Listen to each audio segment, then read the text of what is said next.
In this fourth video of the iCloud training, we're going to look at iTunes in the cloud and iTunes Match. iTunes in the cloud being a free capability with a couple of features, and iTunes Match being a paid capability with many more features.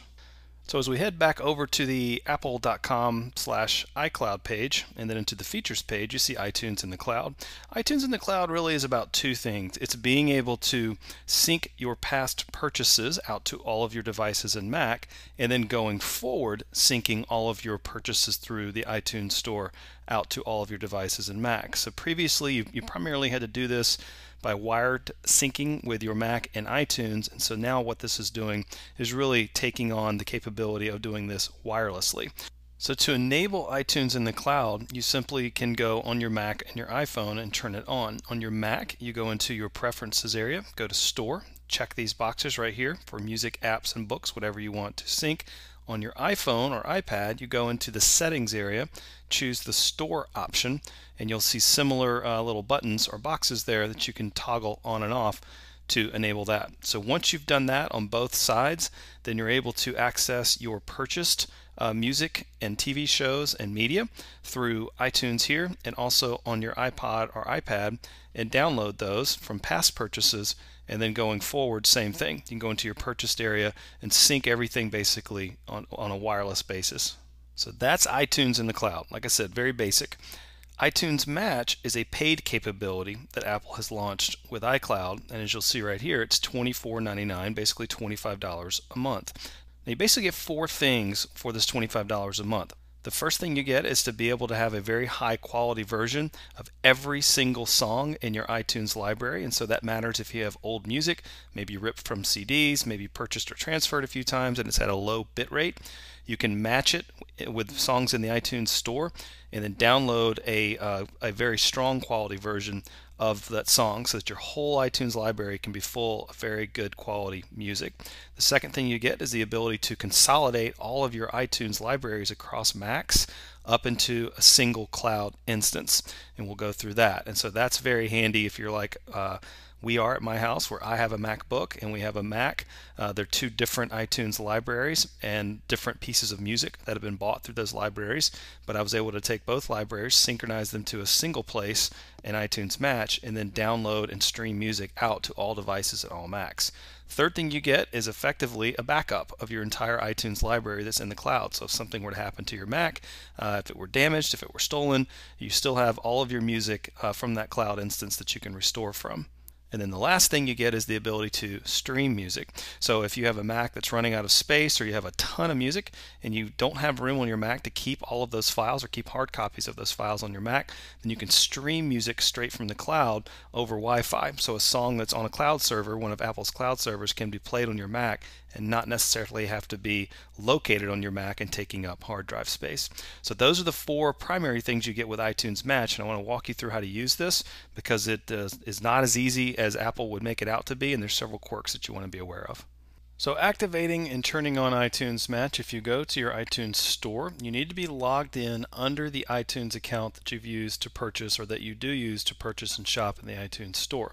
You just come right here to iTunes Match. Now I have already signed up for iTunes Match, but I've taken it to a point where it's going to say, do I want to add this computer? If you haven't signed up yet, you'll have an area here where you sign up, you pay, you enter your credit card information, pay your $24.99, and then you'll get started with adding your computer. So what will happen is once you add the computer and get going, iTunes Match is going to go through three processes. You see them right here, step 1, 2, and 3. The first step is just gathering information about your iTunes library and everything that's in it. The second step is then matching your music with songs in the iTunes store. So what that means is all of the songs and all of the music that you have on your computer in iTunes Match is going to look and see if Apple has a version of that song inside of the iTunes store, and there's probably 20 million songs that are there. If it finds a version, it just simply sets it up as matched, and I'll show you in a little bit what you do thereafter.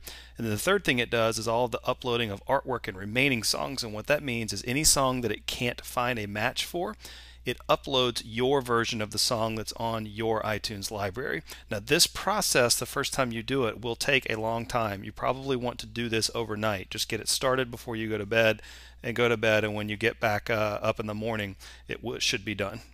So when it's finished, you will see right here that it says the iTunes library is now available in the cloud. 5,743 songs are now up in the cloud, and it gives you some instructions right here.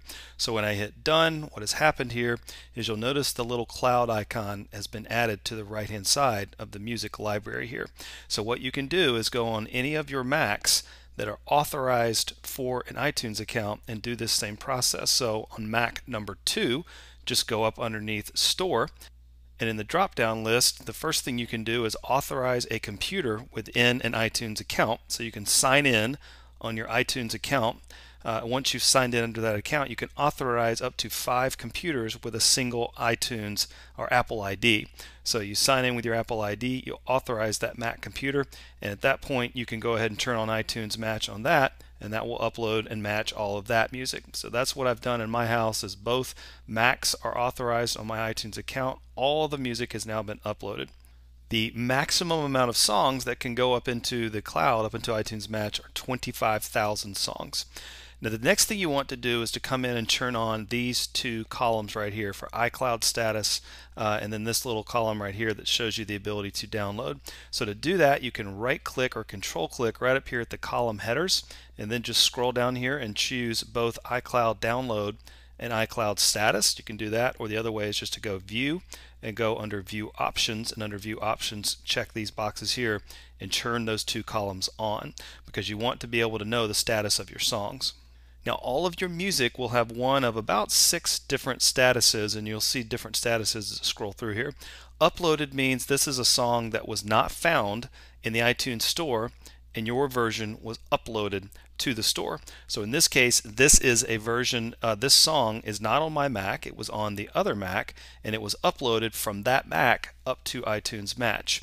So I can stream it and play it. If I double click this, I could start to play this song right here, or this little button right there tells me that I can download that song from the cloud. So effectively that song would have gone up from the other Mac to the cloud, and then I can download it right here to my MacBook Pro if I so choose. If I don't want to, I don't have to. Matched means what we said before. So matched means the song has been found in the cloud and it's been matched up. Now you'll notice here that all of these songs have a bit rate of 256, and that's kind of your target. All of the songs are matched at a 256 bit rate. So if you have songs that are less than that, and the easiest way to think of this is the higher the bit rate, the better the quality of song. So if yours is less than 256, what you can do is delete that and replace it with iTunes version of it so that you get a higher quality version, and I'll walk you through that. Now, I've scrolled down through here, you'll see some songs with the status of purchased. So purchased means music that, of course, you purchased through the iTunes store.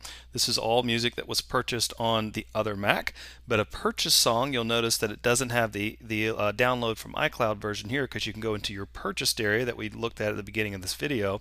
You can download through the purchased area in the back end of the iTunes store.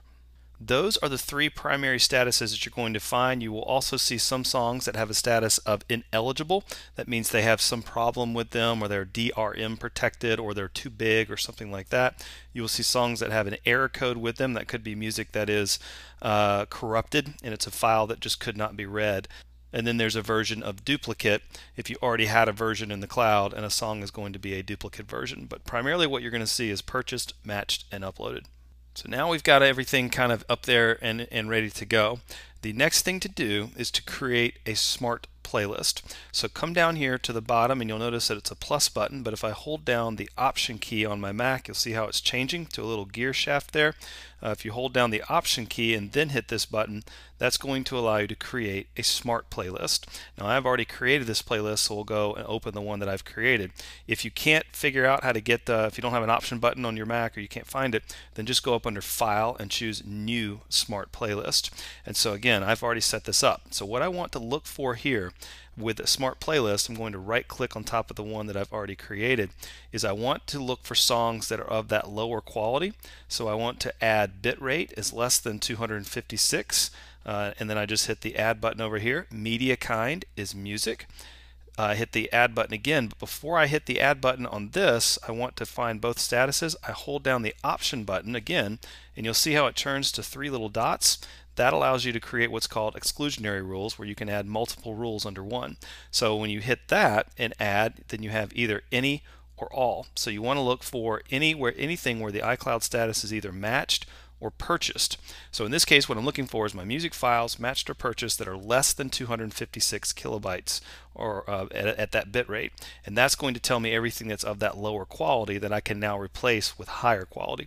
So when I say OK to this playlist here, you're going to notice everything in here has this lower bit rate. So I have over 1,400 songs that are at a bit rate that are much lower than the optimal bit rate that I would want. So I can easily upgrade all these songs now with the version that's in the iTunes store. Now you cannot simply update the versions that are there. What you have to do is delete them and then download them. So what I mean by this is if I scroll over here to the right hand side, you notice in this little cloud column the little download button is not showing up. And that means because there's nothing to download because I already have these songs on my Mac. So you can rest assured, I know deleting music makes people a little nervous. First few times I did this, it made me nervous as well. But what I can now do is I can come in here and say, okay, for this particular band, Audioslave, I want to go ahead and download the 256 kilobyte version of the song. So I highlight all of these. I click the first one, I hold down the shift button, and I click the last one. That highlights that entire set of songs, and I hit Option Delete. Option Delete brings up this screen here and says, are you sure you want to delete the selected songs from your library? So it says that they will be deleted from any iPad, iPhone, or iPad which synchronizes with your iTunes library. That's only if you kind of plug it in and manual sync it. But don't worry about that because you can sync everything back out to your iCloud, to your iPhone or iPad or iPod Touch through iTunes Match. Do not check this box. You want to leave this unchecked. You don't want to delete these songs from iCloud. So now once I delete these songs, they're going to, and I want to go ahead and move them to the trash. I just want to get rid of them because I'm going to replace them with a better quality version. Then I go ahead and say move to trash. So they will drop out of this smart playlist as soon as it updates because now they are at 256 KB.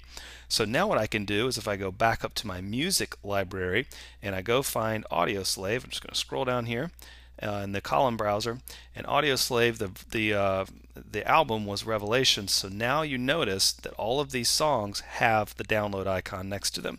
So at this point I can choose to just stream this music and play it from the cloud. I've removed the lower bitrate version from my iTunes library. So if I double click on top of this and start playing it, I can still play it even though I don't have the version of this song on my Mac. So that will play the song. If I want to go ahead and download this album or these versions of these songs to my Mac, then same thing, I just highlight all of them like that, right click on top and choose download. So that's going to take the version, the high quality version that's up in the cloud, and bring it down to my Mac. So I'm effectively, at this case, you'll notice right over here in downloads, if I go over here now to choose downloads, all of these versions that were matched up in iCloud are being dropped down onto my Mac. So I've upgraded the quality of my music all through iTunes Match. As I flip back over here, you're going to notice these versions have been downloaded. These are in the midst of being downloaded, and these are still yet to be downloaded. You see the little circles there. So that'll run through depending on your internet connection, and that's how you match your songs and replace your songs with those higher quality versions. And one thing to keep in mind as this wraps up is that the better quality versions of the music are going to be bigger size files. So you want to be careful in terms of how much of this you do because you could run out of space on your Mac because you're downloading higher quality versions that are bigger. So now that I've done that, the other thing, I don't have to go through and do this one album or one artist at a time. If you have a Mac with a big hard drive and you want all this music downloaded in a local copy, then create a second smart playlist just like we did before. So I'm going to right click on here and open this playlist, and what you want to do is just set it up with three criteria. Media kind is music, location is iCloud, and location is not on this computer, meaning there's a version in the cloud but there's not a version on this computer. And so what those allow you to do is just go in, you've got this list of music, there's 1,370 songs, all of them are matched as you'll notice here or at a status of uploaded, and you could just click on one of them, hit Command A to highlight all of these, and right click and download all of these to your Mac. I'm not going to do this, but you could if you wanted to. So what this is doing is taking every single song that's in the cloud and that's not on my Mac and downloading a copy to my Mac so I have it local. So that's iTunes Match on your Mac. I know there's a lot to this, and if you go into user forums you're going to see that this is a very cool feature once you know how to use it, but there's a lot of people confused by this, and you probably are a little bit confused just by this video.